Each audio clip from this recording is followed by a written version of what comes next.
Paramashivoham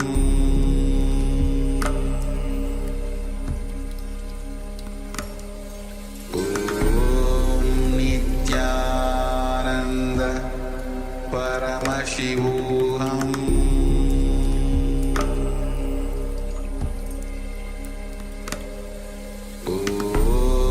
Nithyananda Paramashivoham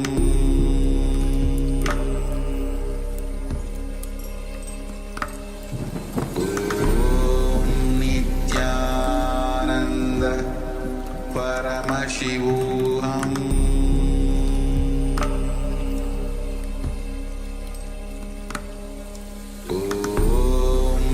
Nithyananda Paramashivoham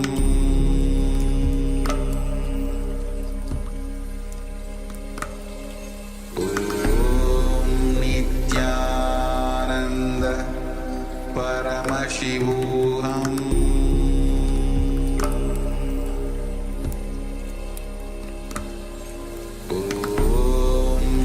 Nithyananda Paramashivoham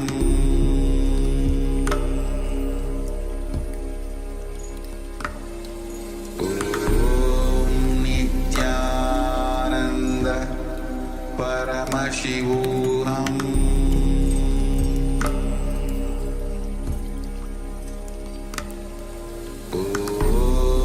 Nithyananda Paramashivoham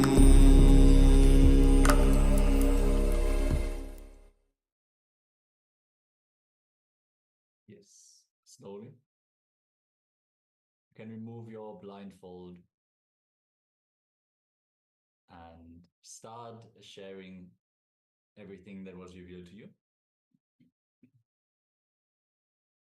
Let's take a few moments to share in detail all the revelations that you have received in this round of the power manifestation before we reveal the image that we had projected on screen in the second round of this power manifestation of third eye vision. Let us take a few moments.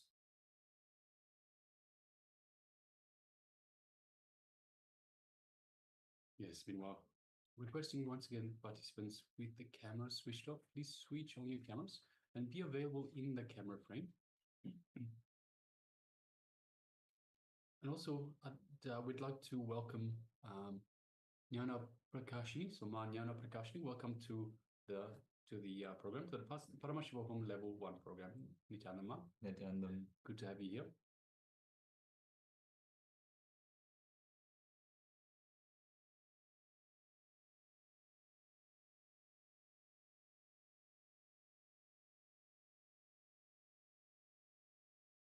Yes, we also want to invite all the YouTube viewers to share your manifestation as well.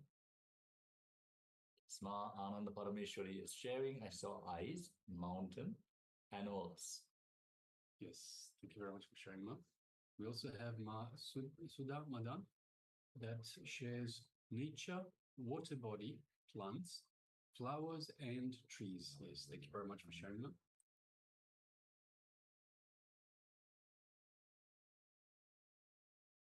And Ma Ananda Agora Rupini is sharing brown, purple, yellow, white, black, blue, handkerchief, food, burger, green pepper. All right. Going all directions. Yes. Thank you very much for sharing, Ma. Okay. All right, so let us move to the next stage. Let us move to the next stage. Let us share with you now the image that we were displaying for you earlier for verification purposes. And as you can see, it is a beautiful image of a deer. It's a very nice deer, just staring back at the photographer. Nice in its natural. It's very, very nice little image. So we have, looks quite young, quite a young deer. And of course, the background is a little bit blurry, so we can't tell too much detail, but we can see there are trees, and there's a little bit of brown earth, some shrubs around it, So we have some different colors. We have green, we have dark green, black, we have the white and light brown of the deer itself. Black eyes and nose, very cute black eyes and nose. And we have, of course, some dry shrubs and some green shrubs. So quite a few different, and also some grass just on the bottom left-hand side. So quite a few different details in the image itself. All right, so now let us have a look at what has been shared. So we have Ma Ananda Parameshwari that shares I saw eyes, mountain and animals. So definitely Mars, we have the beautiful eyes of the deer itself, and the animal being the deer, and mountain.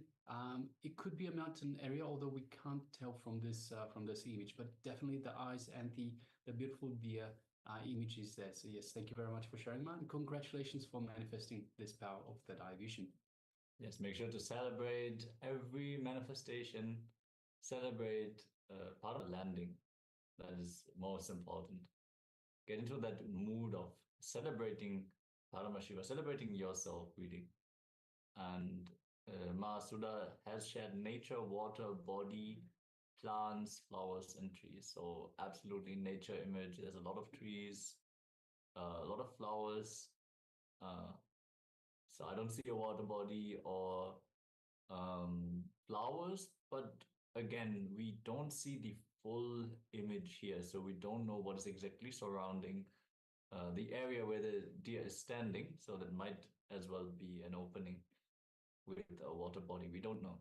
Thank you so much for sharing. And it's definitely very adjacent to exactly what is shown on screen. Yes, and we also have Ma Ananda Agora Rupini that shares brown, purple, yellow, white, black, blue, handkerchief, food, burger, and green pepper. So perhaps a little bit hungry. We don't have the burger, we don't have the food or the green pepper. We do have a lot of green mass, so we definitely have green.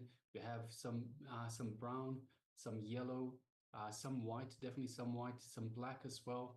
I don't know about blue.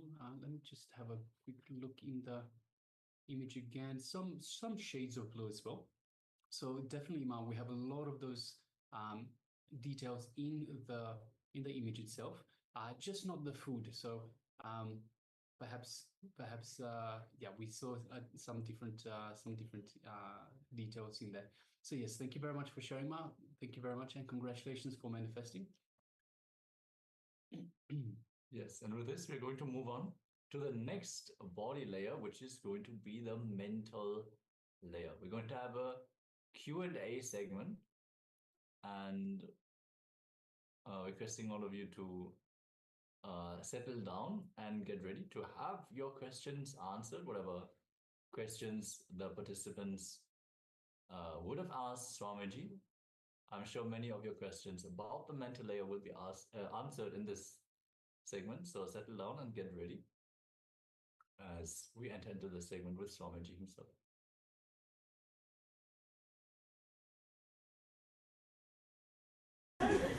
Be very clear. Let morality be out of your understanding, not out of any fear.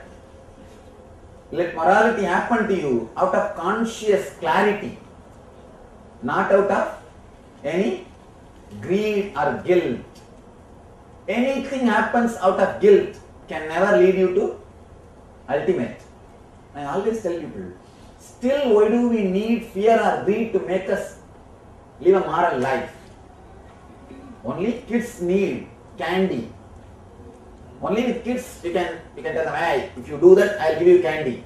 If you don't do that, I will beat you. If you are a child, it's okay.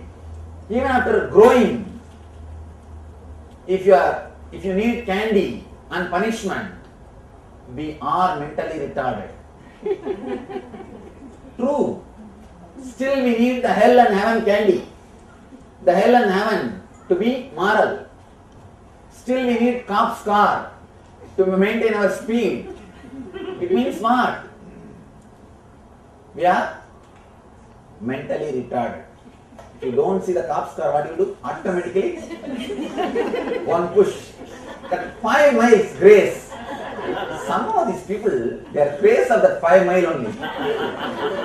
Always see these guys and they drive me. 65, the board means at least 75. No, Swamiji, 10 miles grace mile. And if there is no cop's car this side or that side, they will enter into the carpool lane. Right? Enter into the carpool lane. If your morality is based on fear, naturally what you will do? You will be just waiting to go beyond. And there is a taste when you break the rule actually. It is not even a speed. Even if you don't have to go urgently, it's a taste actually. After some time, breaking rules becomes a taste. And anything, when anything is banned, immediately it gets a new taste. You get a new taste. And you feel like, why not try? Why not try? Be very clear. If your morality is built on guilt or fear, greed, it is not morality. Let it be built on understanding. It may take little more time. It may take little intelligence. It may need little intelligence. Work for it. Let all your understandings be based on conscious clarity. Your whole lifestyle, let it be built on understanding. Let you not follow anything. Let you not do anything out of guilt, fear or greed. If you do anything out of fear, greed or guilt, I tell you, you will feel that you missed your life. After the age of 50, you will start feeling. If you miss something, if you do something or don't do something, if your morality is based on guilt or fear, greed, after the age of 50, when you have a complete independence, you will repent that you missed your life. I am not telling you to go around and do all the mistakes, no. But let your morality be clearly based on intelligence. Let you be consciously clear of what you are doing or what you are not doing. Let you be very clear, this I am doing because I am clear about this. This I am not doing because I am very clear about this. Let everything become your understanding. It will take few days.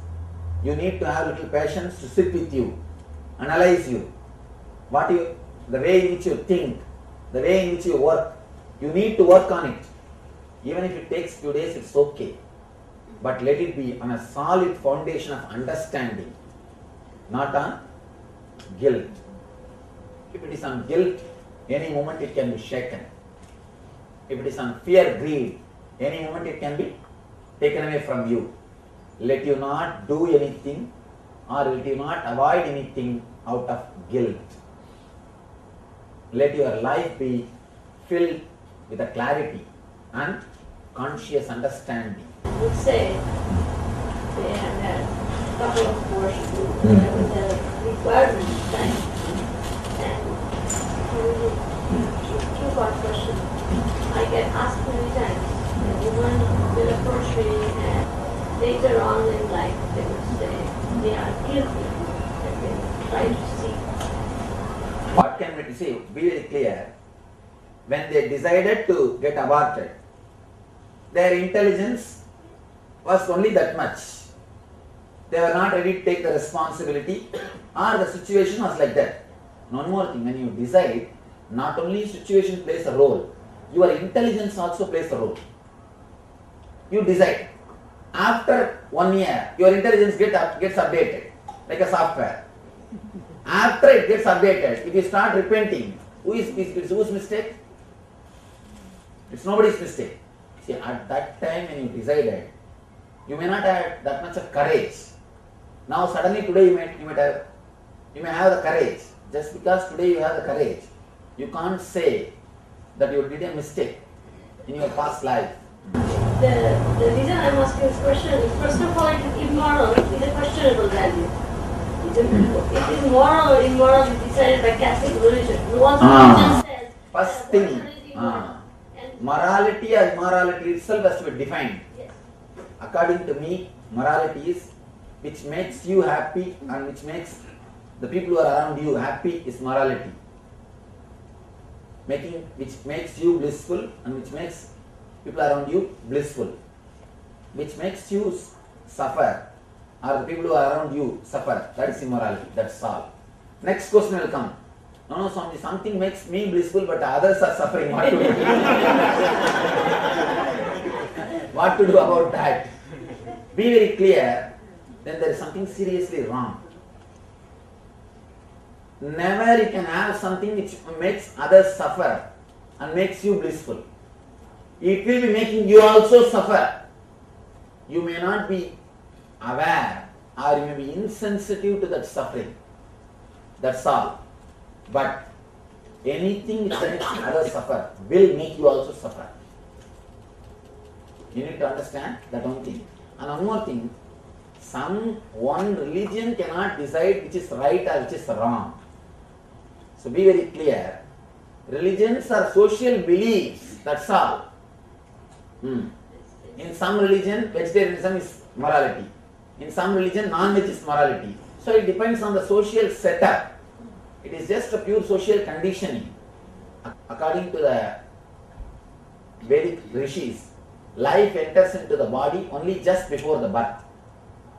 So all the movement happening inside that body, the child, it is because it is connected to mother's body. It has no individual soul. Heartbeat or all other movements are just because it is connected to mother's body. Soul, individual soul enters. Consciousness enters to the body only just before the birth. 3 kshana, 3 seconds before the birth, only life enters. Yes. Then Swamiji, how is the epic Abhimanyu was able to hear the Chakravyuh in the... Be very clear. The memory is recorded in the body. The DNA and cells are recording the memory. DNA and cells can record memory.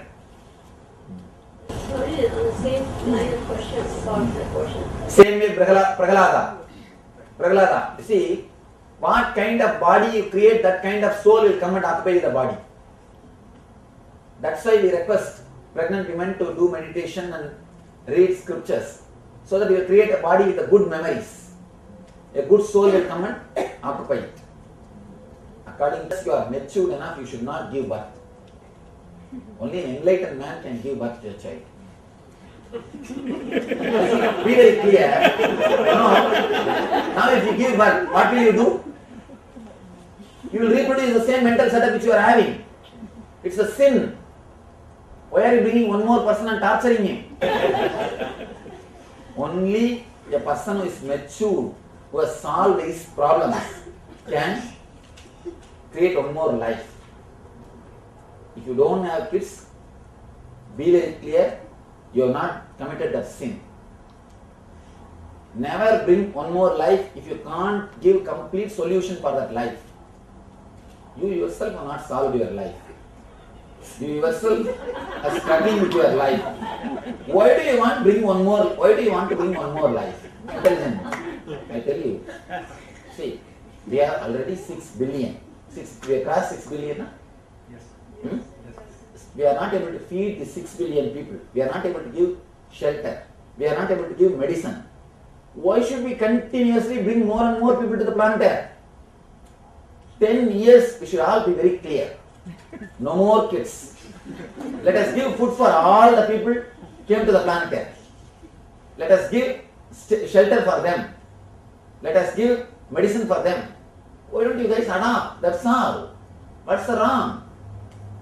Why should it be biological? That's our prarabdha karma. Oh God. This is a nice story. Now I have to be a little bold. I thought I'll just cover it superficially itself. Now I have to go deep into the story. One guy came to me. Swamiji, I am suffering with poverty. Please give me some solution. I asked him, tell me what your family situation, what is the problem? No, I have 14 children. 14, oh God. And in this age, I asked him, why did you have so many kids? No, God gave me. I just gave him the same look. I did not say anything. I just gave him the same look.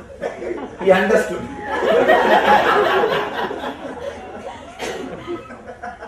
It's a nice way. See, God is like a dustbin. We do everything, finally put the responsibility on him. And just like the prarabdha karma. Kamya. Not even agamya, kamya karma. And it's not prarabdha. So we can be a little more intelligent. 6 billion people, let's feed them first. Let's give food for them first.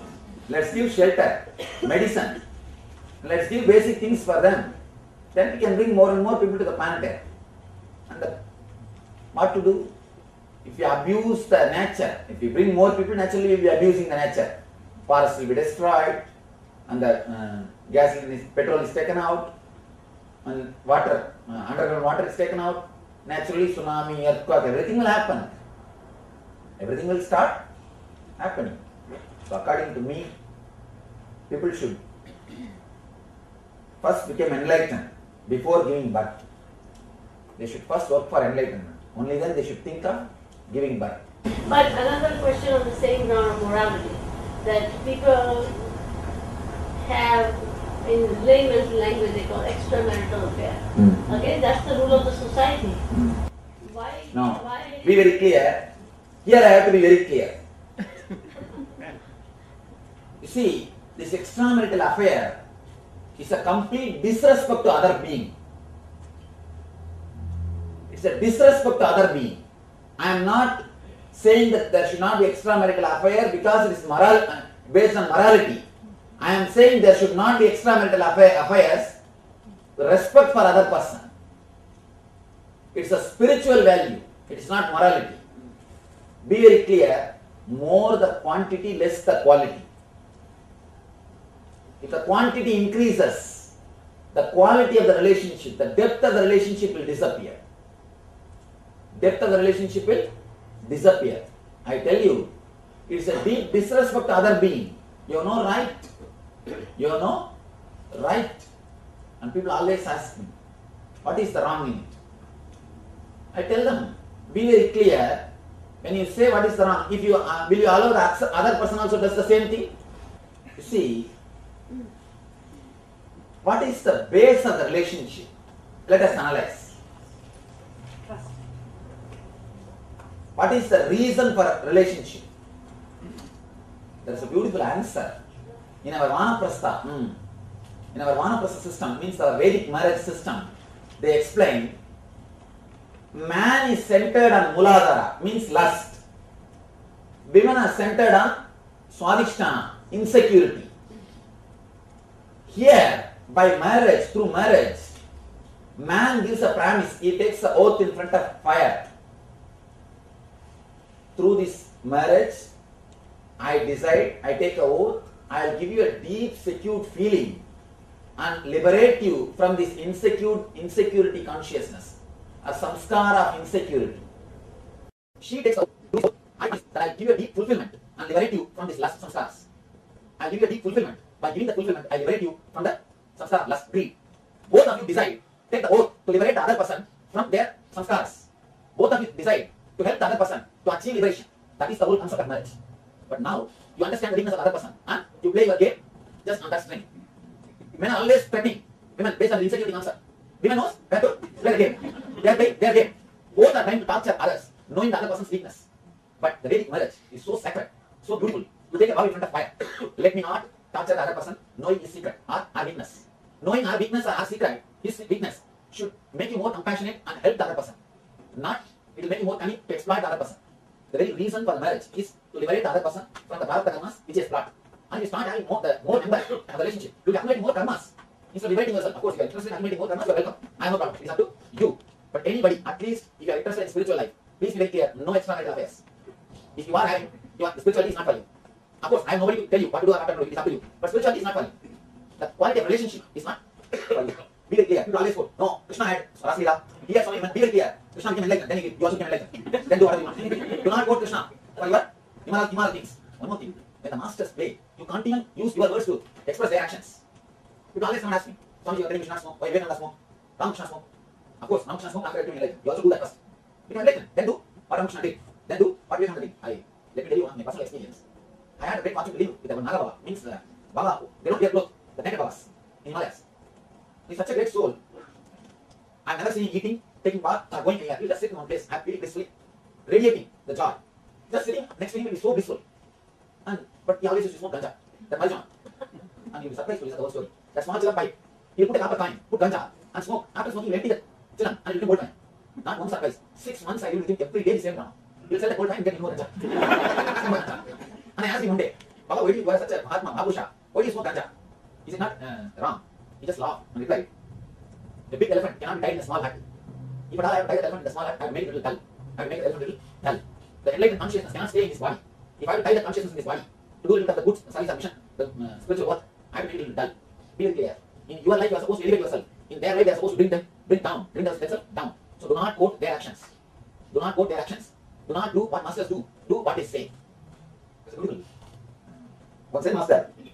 Because he himself will smoke and drink. But he can always decide, don't smoke, don't drink.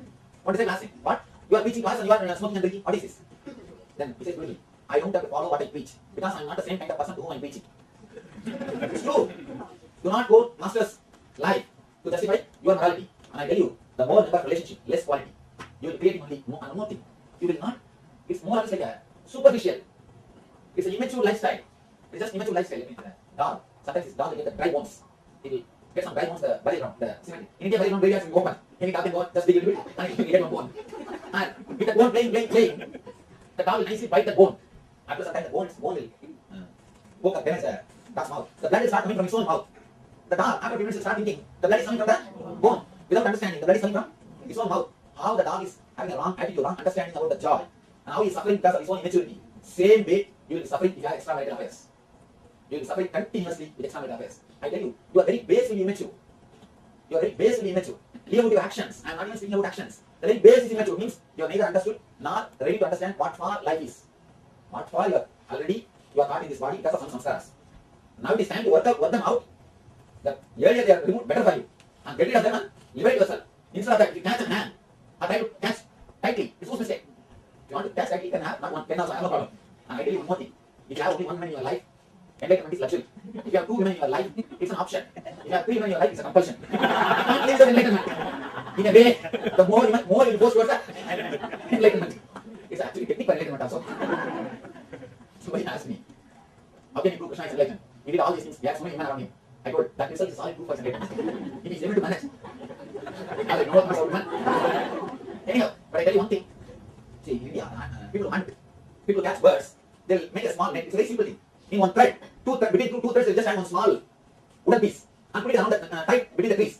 These parrots will come and sit one side of the wooden piece. Immediately the piece will turn. It will become topsy-turvy.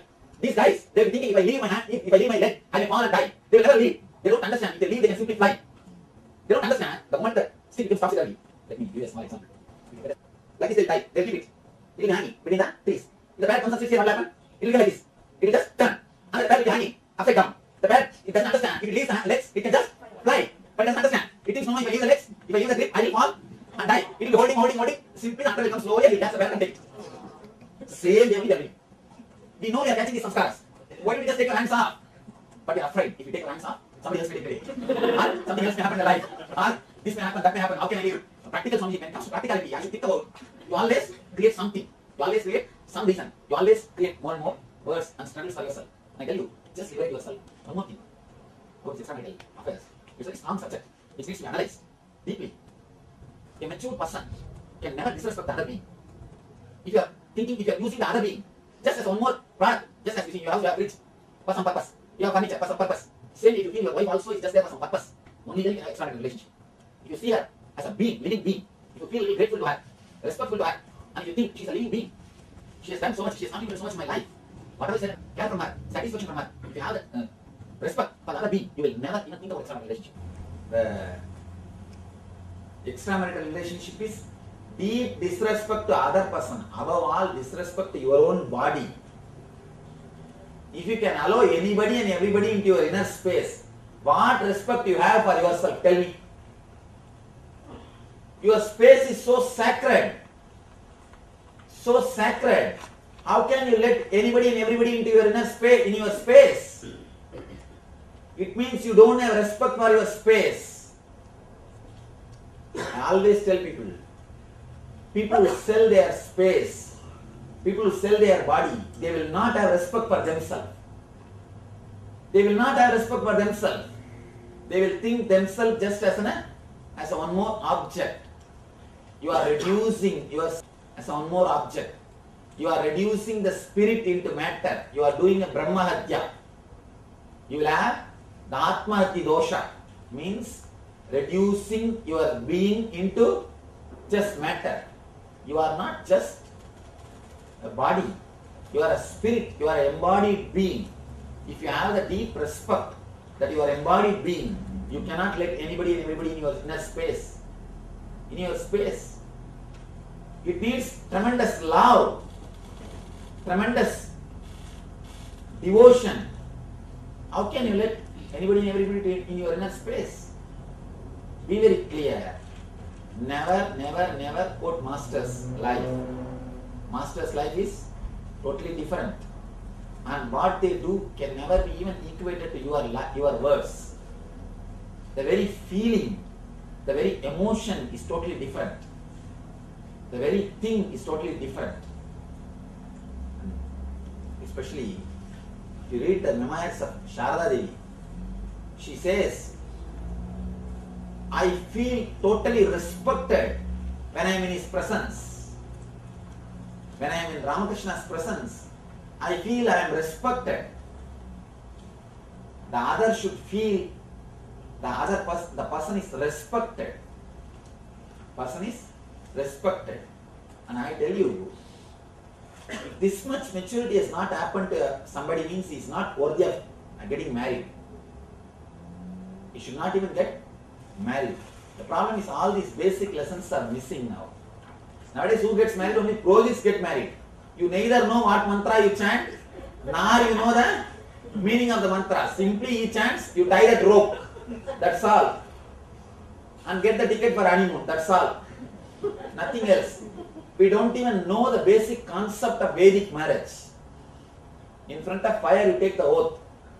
Hereby, I promise, I will give you a complete satisfaction and liberate you from the samskaras of lust and greed. And he says, hereby I promise that I will give you a deep security and liberate you from the insecure feeling and fear consciousness. Yes. What if the roles have changed? That is okay. Even if the roles are changed, take the other side oath, that's all. Anyhow, but both, you see, one more thing, there is no such thing as a complete fear, complete greed.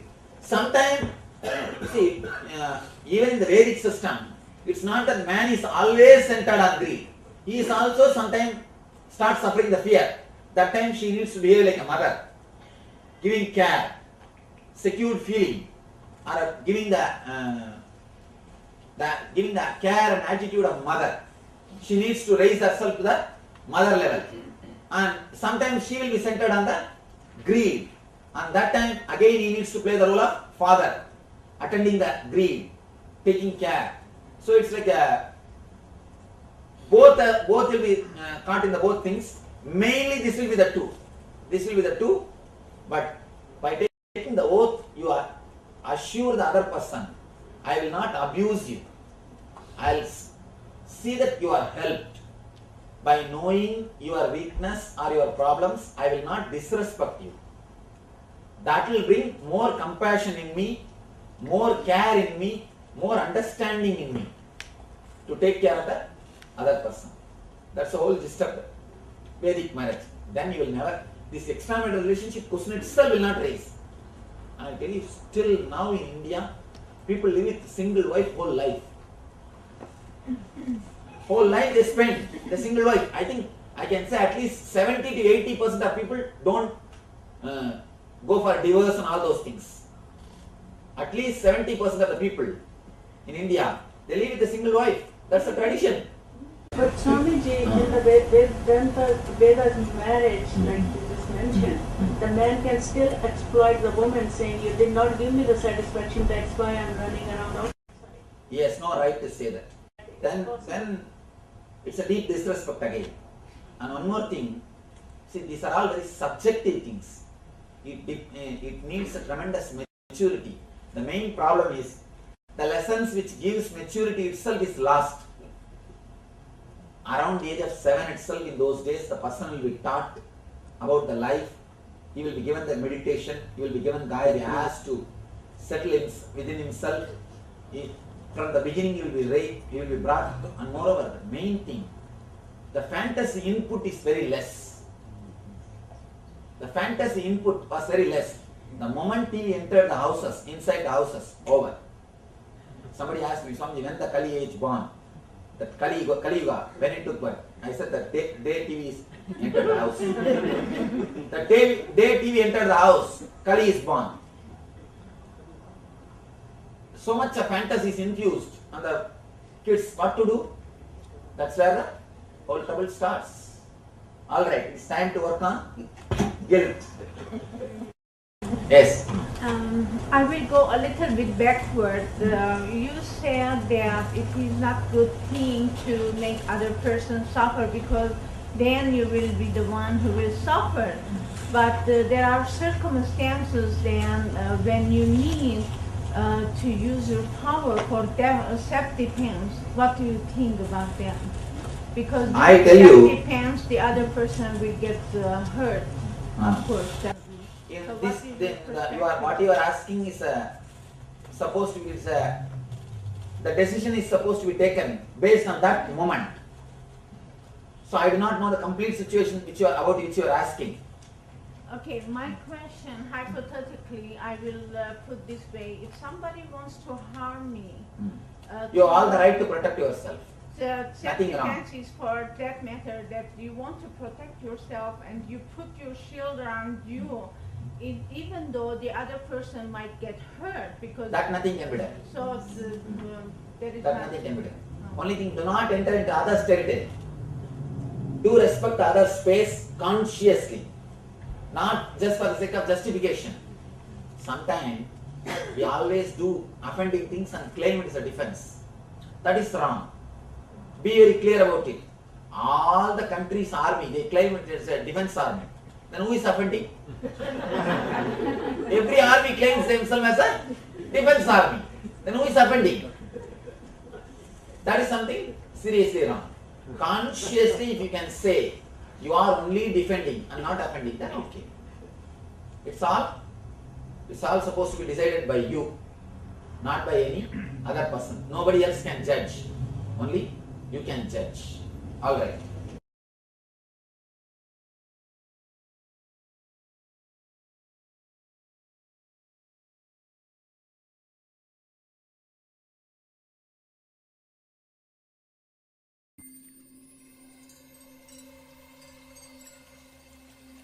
I welcome you all with my love and respect. Let you all open all your three eyes. Om Nithyananda Paramashivoham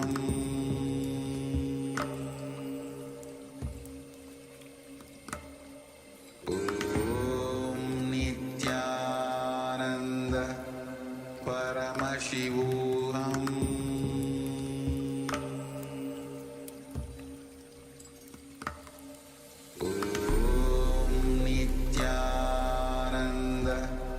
Paramashivoham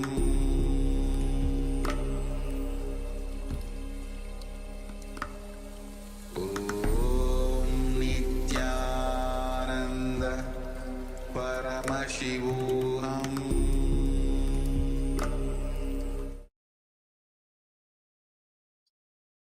Yes. Nithyananda. Now we learned about the mental layer. So let us get ready as we are diving straight into the internalization exercise. as the mental layer is the body layer, which stores the guilt engrams. Guilt, one of the very powerful incompletions that we can carry. But we're going to we're going to relive and relieve to free ourselves from the guilt which is stored in our mental layer. All right, so requesting all participants, let us get ready for a quick meditation. So everyone, let us get ready. And understand that reliving is relieving. So the best way to relieve yourself of guilt is to relive it. To write it down, relive and relieve. So requesting all participants,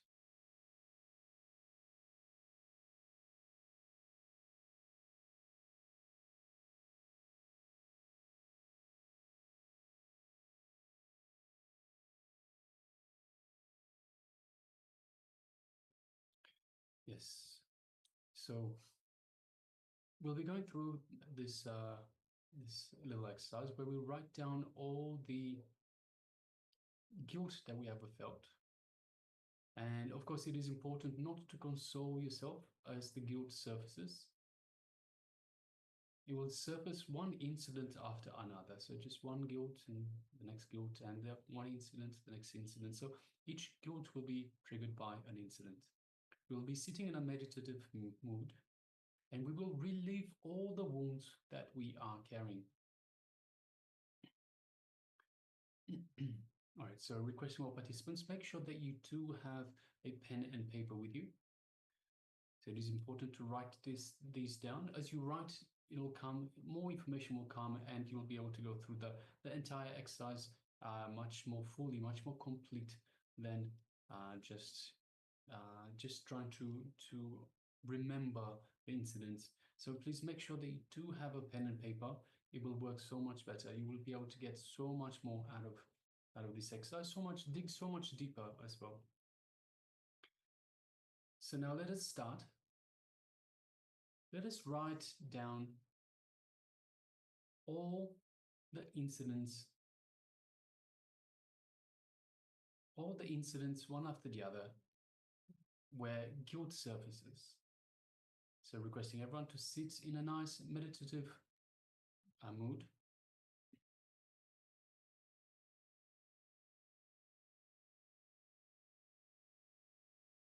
And it's important, as just mentioned, do not console yourself of the guilt. So don't feel like, hey, it's okay. It's, don't worry about it. It's okay. We want to dig out the guilt. So it's important, in order for the guilt to go away, we need to find it first, to dig it out, to relive it, and then we can relieve from it. So once again, make sure that you do have pen and paper with you. So can I see by show of hands, can you just show whether you're ready or not? So if you're ready, just give us a show of hands, or perhaps a thumbs up or something to let us know that you're there. And also the participants, we have quite a few participants that have their cameras switched off. So requesting Ma Sia Wu, Ma Nithya Guru Prashadini, Ma Parabrahma Swarupini, Ma Shu Wei Ping, Ma Nijaya Paramashiva Anandini, Ma Shukrendrananda, Ma Yvette Chow. Yes, thank you, Ma Xiawu, Nithyananda, and Ma Ananda Parameshwari. So if you're there with us, let us know. Please come on camera and be available for this exercise.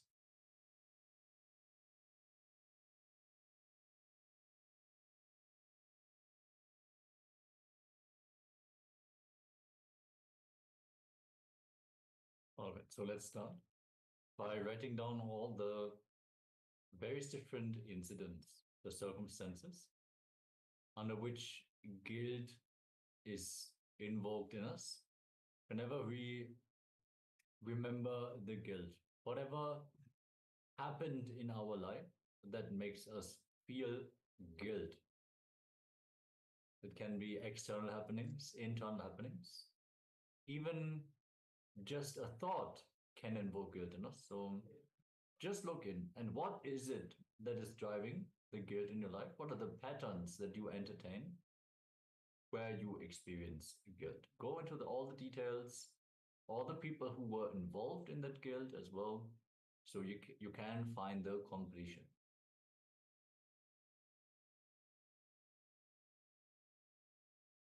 Sorry about the technical glitch. We're going to project the slide on screen in just a moment. So let's enter into this internalization exercise.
us move into the actual meditation.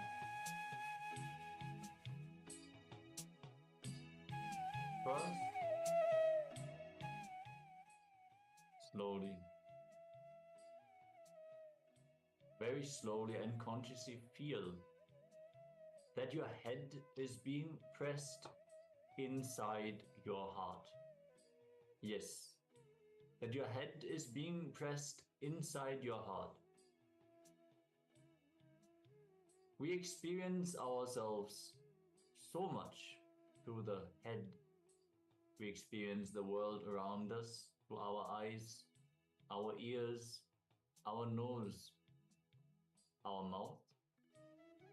All the five senses are present in our head. In this meditation, we're going to move that whole perception of reality from the head to our heart region. So first, slowly, very slowly and consciously, feel that your head is being pressed inside your heart. That is not an uncomfortable experience. Here, you're visualizing that your whole awareness, your whole perception, that center of your perception is moved down. Your head is being pressed inside your heart. Then clearly visualize that your head has gone into your heart region. Visualize that you are seeing through your heart. You are also breathing through the heart. You're relating with the entire world through the heart. The head is not there. There is just empty space above the neck. Just trust that this is true. Until all of you lose your head, you have to go on with the meditation. This is a very powerful visualization that can center you on your heart. So visualize that your head and the very way that you relate with reality is pressed into your heart region. And your heart is now the center of your very perception of reality. Let us take a few moments and intensely visualize your head being pressed into your heart region. Let's begin.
Yes. So first you'll be sitting in a posture where you will lose your head.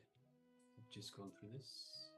Then you will know how to breathe without the head, how to see without the head, how to smell without the head. These are all very simple actions. How to see without the head, how to smell without the head, how to breathe without the head. But next, you will learn how to move your hands without the head, how to move your entire body without your head. And finally, you will end up with a peak movement of running or dancing. So all the movements will be done without the idea or without the remembrance of the head.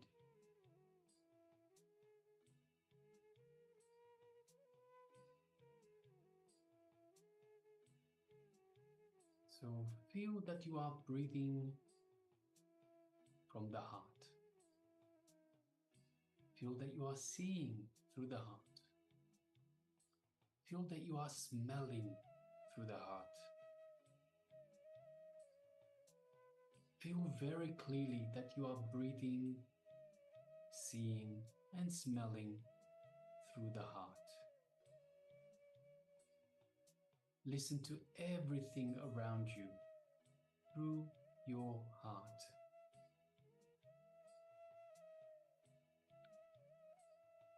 Listen to the music that will be played for you shortly through the heart, not through the head.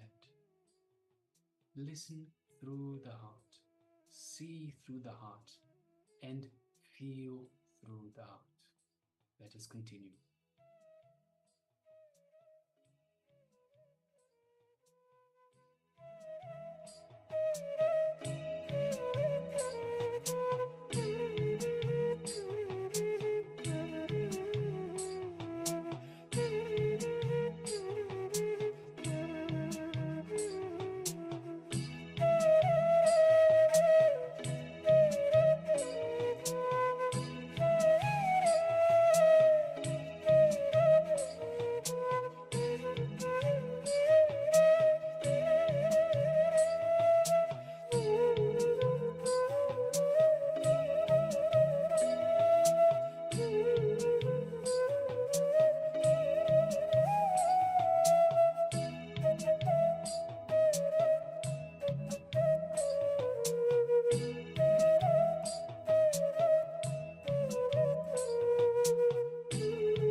Now let us move to the next step of this meditation.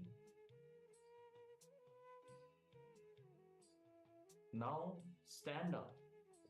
Have the consciousness centered on the heart and let your movements be as slow as possible initially.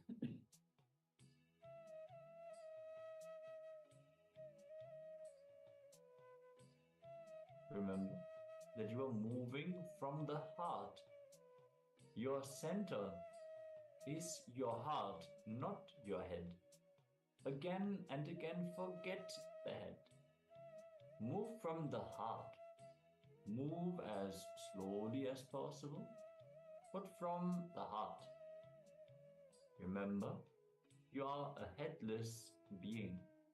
Move only from the heart. You are a headless being moving. Let's continue.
Just stand in one place.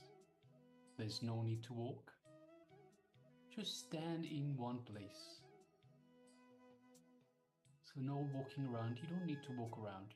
But in this one place, just slowly, very slowly, start increasing the speed. So you can take steps on this same one place and slowly, very slowly increase the speed. But remember to move from the heart, not from the head. Forget the head. You are a headless being movement. Move from the heart. Stand in that same one place, but increase the speed. Just slowly, very slowly increase the speed of your movement in the same place.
Now stop and sit down where you are. Just sit and just be without the head. Sit only with your heart and relax.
Yes.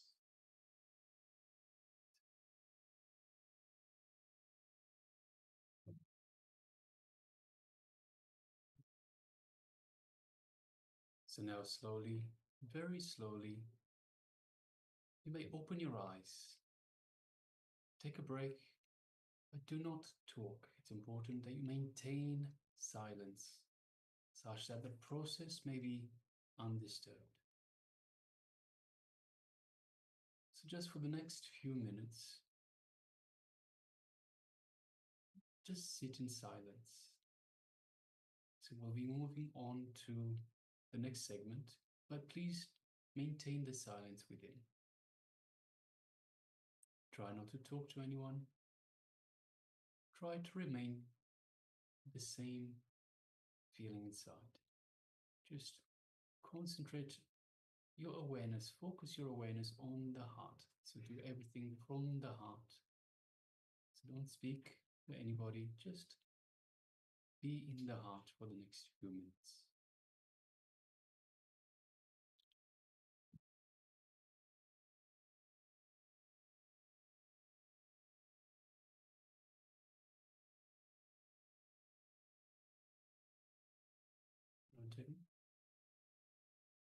So with this, just remain in that space of your heart and let us get ready. We're going to straight move on to another meditation segment, which is now going to be guided by Swamiji. So remain in that powerful silence and perceive everything from the heart to heal the mental layer. Requesting everyone to please settle down and let's enter into this powerful process with Swamiji.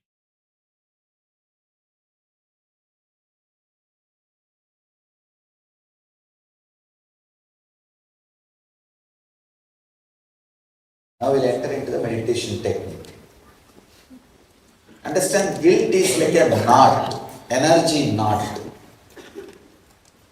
If there is a blood clot, you will not have a free blood flow. Same way, if there is a guilt, you will not have a free energy flow. Guilt is a very powerful energy clot, energy knot. Now the meditation technique we are going to do will straight away shake your mental layer. Mental layer is the space where you store guilt. As I was telling you, if you just accept you completely as you are, suddenly you will see you don't need to think at all. All your thinking is not accepting you as you are. Just try now. Accept you completely as you are in the outer world and the inner world. No guilt, nothing needs to be done. Suddenly you don't need mind. There is no job for the mind. Mind exists only because of the tension, guilt. That is the source of mind. Now, we'll try to drop the mind. We'll try to shake that inner chattering. Naturally, you will see all the guilt will drop. There's a beautiful example in Gita. Sutre Madhiganayira. Krishna says, I am the thread connecting all the beads. Inner chattering is the thread connecting all your guilt. Let's cut the thread. Then naturally, all the beads will fall apart. They will all disappear. It's a very powerful meditation technique. 42 minutes, intensely hum. Humming for 2 cycles will completely shake your inner chattering. Only thing, do not stop anything. Not like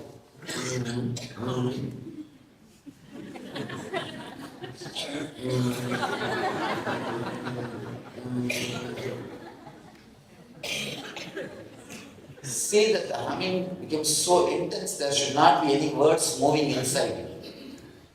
There should not be any inner chattering. There should not be any words inside you. Right, within 10 minutes you will fall in tune. Only first 10 minutes you will have thoughts and humming, thoughts and humming, thoughts and humming. In 10 minutes you will see, you fall in tune. Next 30 minutes, completely your inner chattering will have healing or a cleaning process. You will sit straight, tie the ribbon, I'll guide you. If you are heart patient or patient with blood pressure, please don't do. Do it very mildly, a simple humming. Others do intensely. Yes, Vajrasana. Vajrasana for whole 40 minutes. If you really can't, then sit in ordinary way. If you can, try Vajrasana. It will really help you to awaken the Kundalini Shakti or the energy.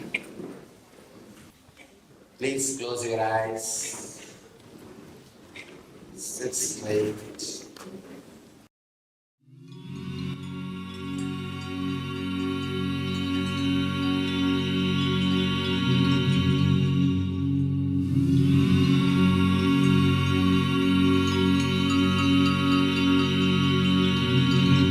Just try now. Accept it completely as you are in the outer world and inner world. No guilt, nothing needs to be done. Suddenly you don't need mind. There's no job for the mind. Mind exists only because of the tension, guilt. That is the source of mind. Now, we'll try to drop the mind. We'll try to shake the inner chattering. 42 minutes, intensely humming. Humming for 2 cycles will completely shake your inner chattering. Do not stop it. Not like. Say that the humming gets so intense, there should not be any words moving inside. There should not be any inner chattering. There should not be any words inside. Right? Within 10 minutes you will fall into tune. Only first 10 minutes you will have thoughts and humming, thoughts and humming, thoughts and humming. 10 minutes you will see. Fall into tune. Next 30 minutes, completely your inner chattering will have healing or a cleaning process.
Now, accept you completely as you are in the outer world and inner world.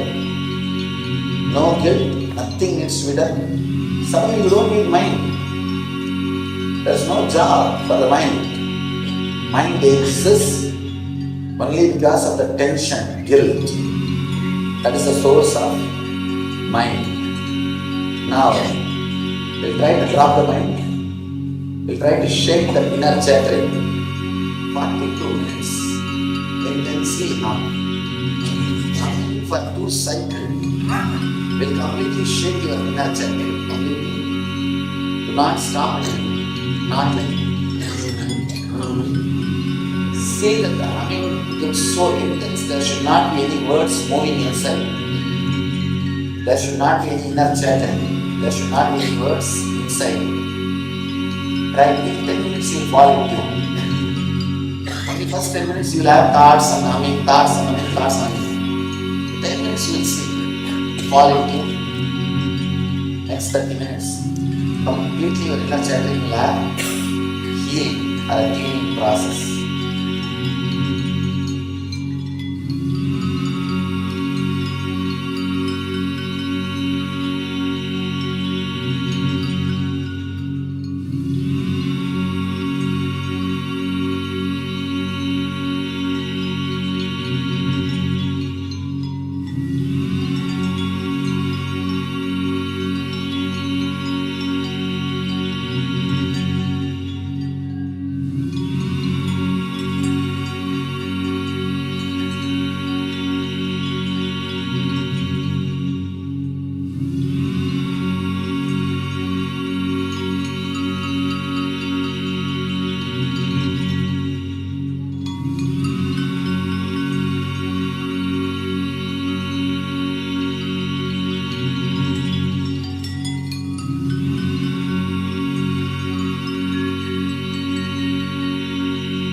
Accept it completely as you are in the outer world and inner world. No guilt, nothing needs to be done. Suddenly you don't need mind. There's no job for the mind. Mind exists only because of the tension, guilt. That is the source of mind. Now, we'll try to drop the mind. We'll try to shake the inner chattering. 42 minutes. Intensely hum. Humming for 2 cycles. Will completely shake your inner chattering. Do not stop it. Not like say that the humming becomes so intense, there should not be any words moving inside. There should not be any inner chatter. There should not be any words inside. Right, within 10 minutes you will fall into. For the first 10 minutes you will have thoughts and humming, thoughts and humming, thoughts and humming. 10 minutes you will see. Fall into. Next 30 minutes. Completely your inner chattering will have healing or a cleaning process.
Accept it completely as you are in the outer world and inner world. No guilt, nothing needs to be done. Suddenly you don't need mind. There's no job for the mind. Mind exists only because of the tension, guilt. That is the source of mind.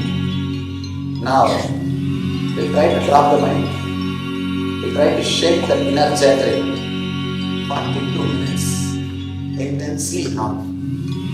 Humming for 2 cycles. Will completely shake your inner chattering. Completely. Do not stop it. Not like. Say that the humming gets so intense there should not be any words moving inside. There should not be any inner chatter. There should not be any words inside. Right? In 10 minutes you will fall into you. For the first 10 minutes you will have thoughts and humming, thoughts and humming, thoughts and humming. 10 minutes you will see. Fall into you. Next 30 minutes. Completely your inner chattering will have healing or a cleaning process.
Just try now.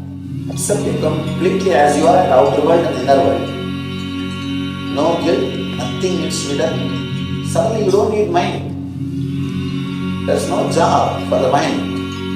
Mind exists only because of the tension, guilt. That is the source of mind. Now, we'll try to drop the mind. We'll try to shake the inner chattering. 42 minutes. Intensely hum. Humming for 2 cycles. Will completely shake your inner chattering. Completely. Do not stop it. Not like. Say that the humming gets so intense there should not be any words moving inside. There should not be any inner chatter. There should not be any words inside. Try in 10 minutes you will fall into you. For the first 10 minutes you will have thoughts and humming, thoughts and humming, thoughts and humming. 10 minutes you will see. Fall into you. Next 30 minutes. Completely your inner chattering will have healing or a cleaning process.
why now accept it completely as you are in the outer world and inner world.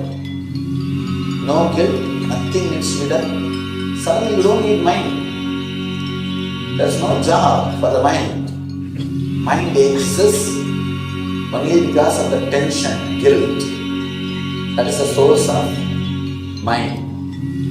Now, we'll try to drop the mind. We'll try to shake the inner chattering. 42 minutes. Intensely hum. Humming for 2 cycles. Will completely shake your inner chattering. Everything.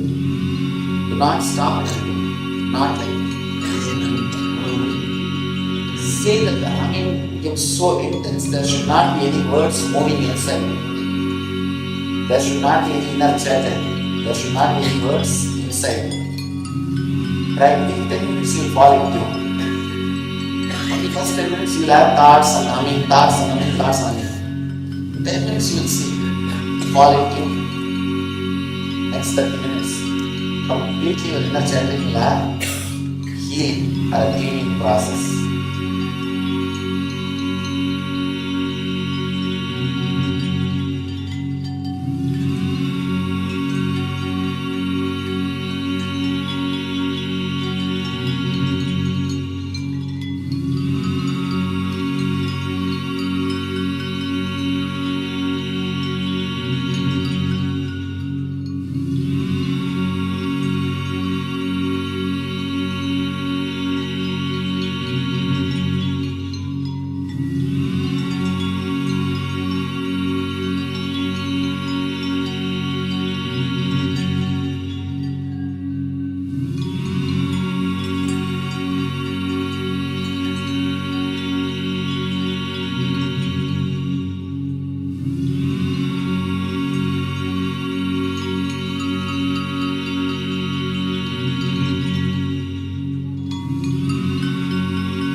Just try now.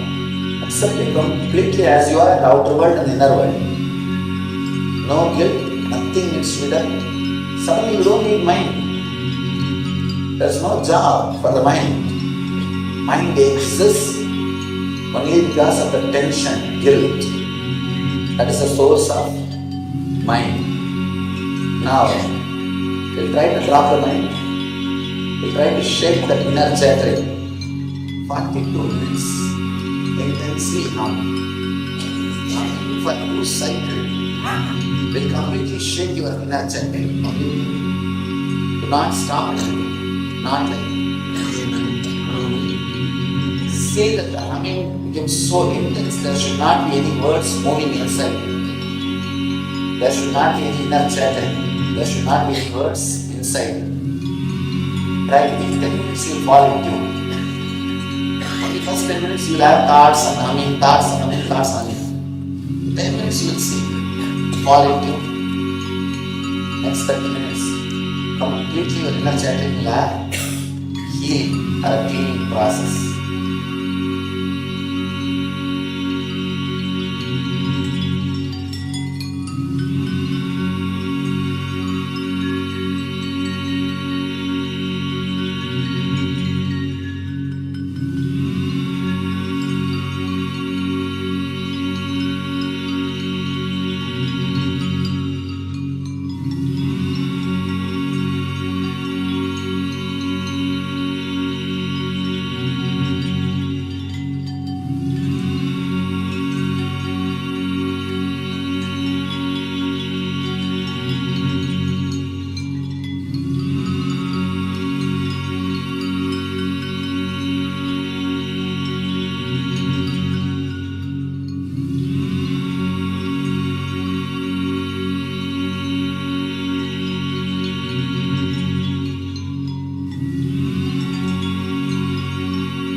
Just try now. Accept it completely as you are in the outer world and inner world. no guilt, nothing needs to be done. Suddenly you don't need mind. There's no job for the mind. Mind exists only because of the tension, guilt. That is the source of mind. Now, we'll try to drop the mind. We'll try to shake the inner chattering. 42 minutes. Intensely hum. For 2 cycles, will completely shake your inner chattering. Completely. Do not stop it. Not like. Say that the humming is so intense, there should not be any words moving inside. There should not be any inner chatter. There should not be any words inside. Try within 10 minutes you will fall into. For the first 10 minutes you will have thoughts and humming, thoughts and humming, thoughts and humming. 10 minutes you will see. Fall into. Next 30 minutes. Completely your inner chattering will have healing or a cleaning process.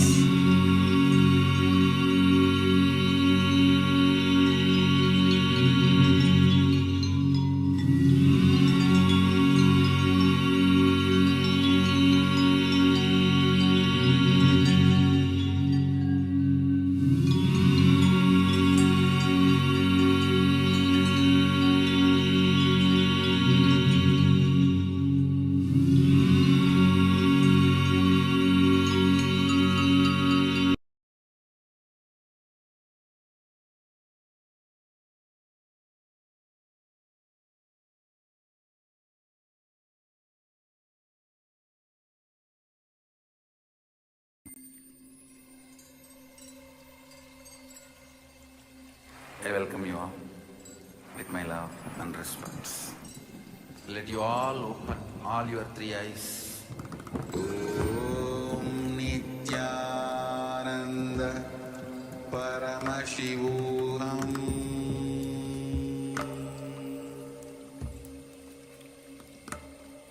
Om Nithyananda Paramashivoham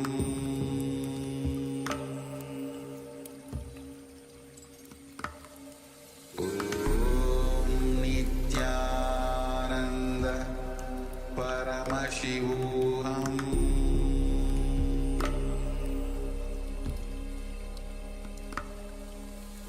Om Nithyananda Paramashivoham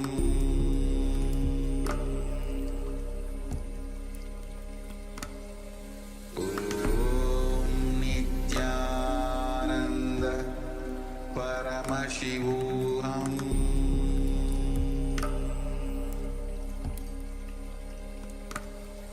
Om Nithyananda Paramashivoham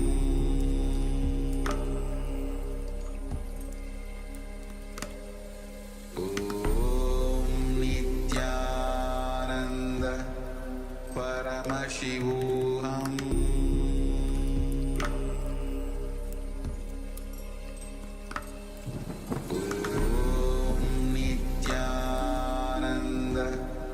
Paramashivoham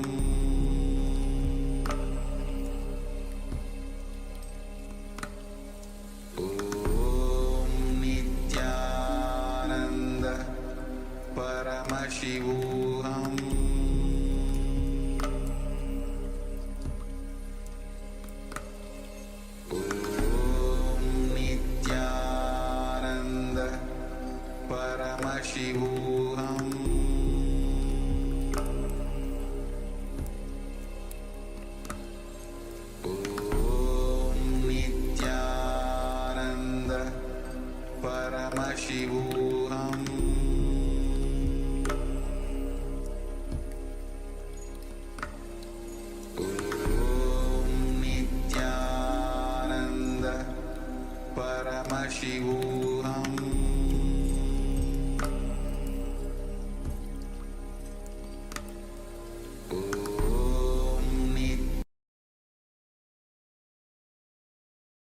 Yes, welcome back. After that wonderful meditation, guided meditation by the Supreme Pontiff of Hinduism for healing the mental layer. So I hope you all enjoyed that meditation. So next we'll be moving into the power manifestation segment. And the power manifestation for today is third eye vision. So let us get ready for another round of third eye power manifestation. So requesting participants to get ready by having your eye bands ready. So if you have eye bands, then start preparing to put on the eye bands. If you don't have eye bands, that's okay. You can use any piece of cloth that is opaque in nature such that you cannot see through the material itself. So requesting participants to get ready with eye band or eye cover, whatever you have to cover your eyes. And let us get ready for this round of power manifestation. So let us sit comfortably with the head, neck, and spine in a straight line.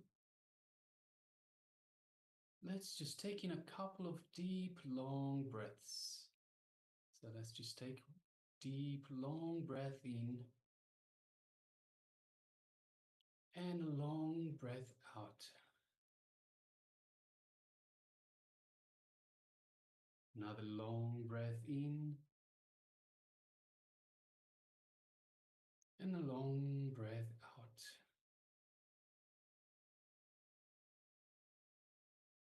Let us just unclutch from everything, every thought, every emotion, every distraction, anything internal or external. Let us just become a witness. Nothing more than a witness. So any thought, any emotion, any worry, any anxiety, let us just become a witness. Don't get involved. Just the way it comes up, let it go back down. So just unclutch again and again, unclutch.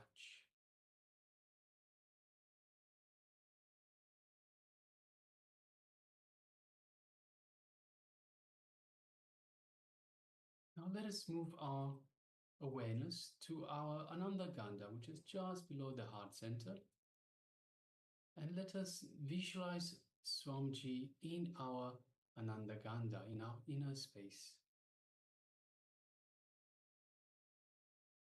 And just feel the love, the compassion that is radiating from Swamiji, from your inner space.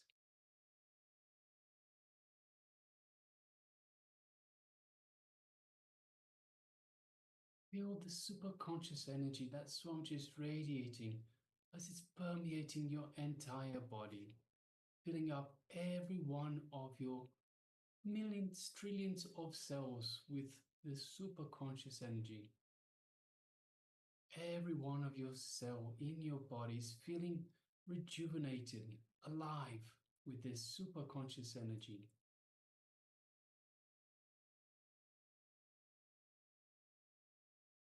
It's just you and Swamiji in your inner space.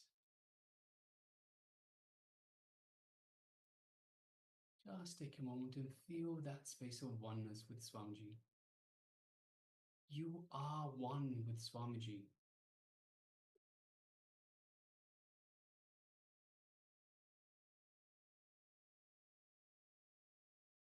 Let us now just gently move our gaze to the third eye, just between the eyebrows, the Anya chakra, just in between the eyebrows. And let us gently, just gently look through the third eye into Swamiji's third eye. And as we do so, we feel this energetic connection from Swamiji's third eye to your third eye. Just take a moment and feel that connection, that energy in your third eye. As your third eye is awakened by Swamiji, it is energized and ready for this power manifestation.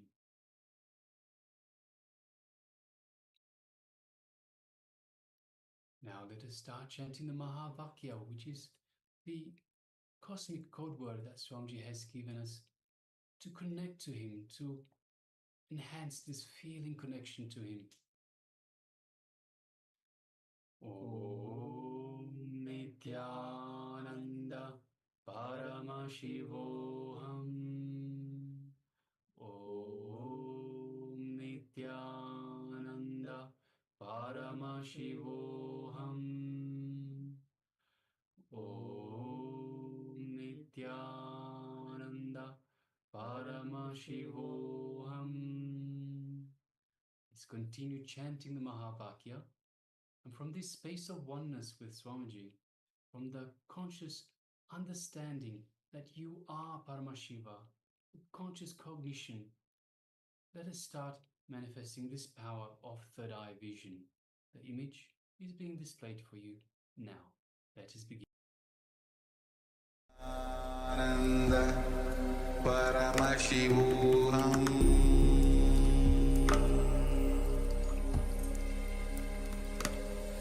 Om Nithyananda Paramashivoham.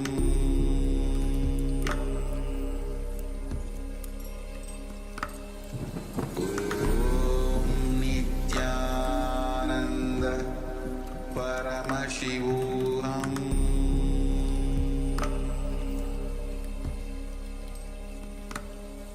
Om Nithyananda Paramashivoham.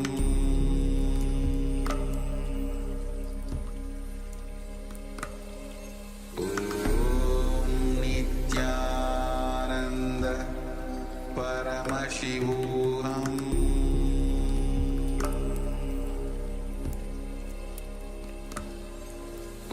Om Nithyananda Paramashivoham. Om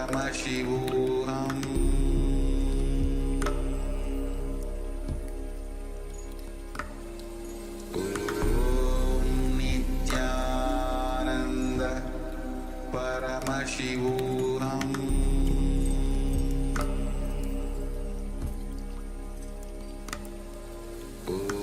Om Nithyananda Paramashivoham.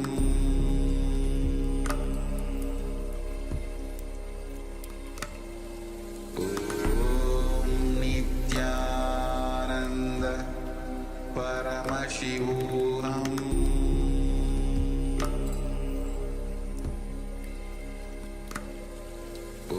Om Nithyananda Paramashivoham. Om Nithyananda Paramashivoham. Om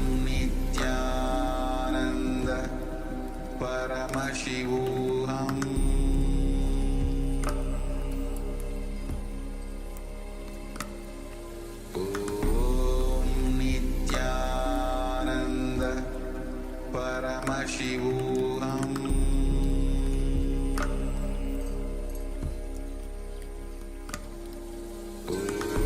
Om Nithyananda Paramashivoham.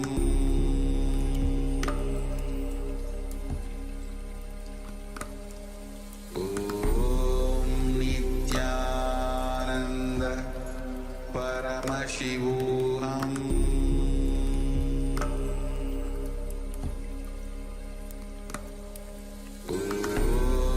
Nithyananda Paramashivoham.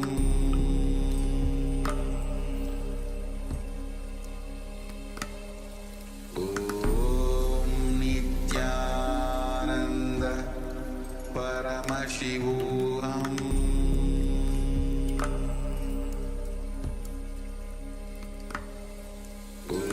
Om Nithyananda Paramashivoham.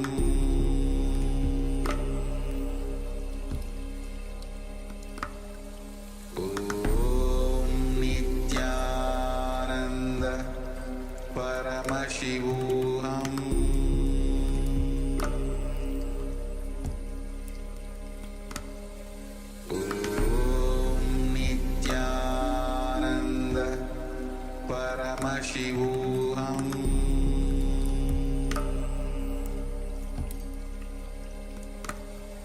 Om Nithyananda Paramashivoham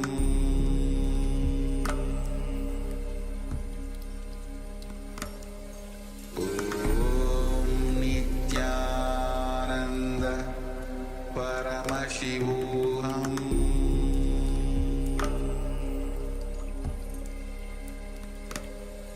Om Nithyananda Paramashivoham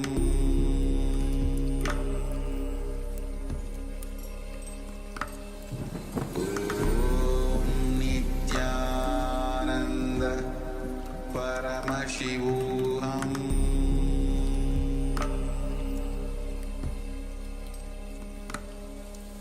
Om Nithyananda Paramashivoham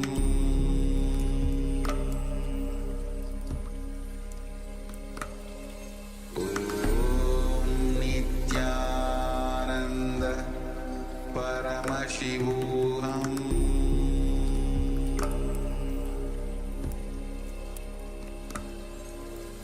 Om Nithyananda Paramashivoham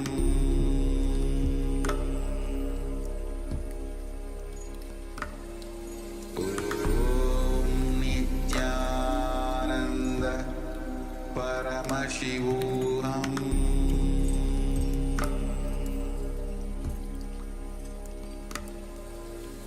Om Nithyananda Paramashivoham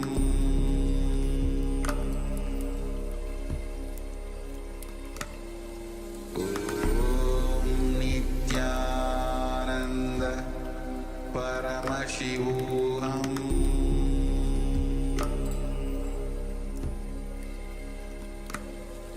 Om Nithyananda Paramashivoham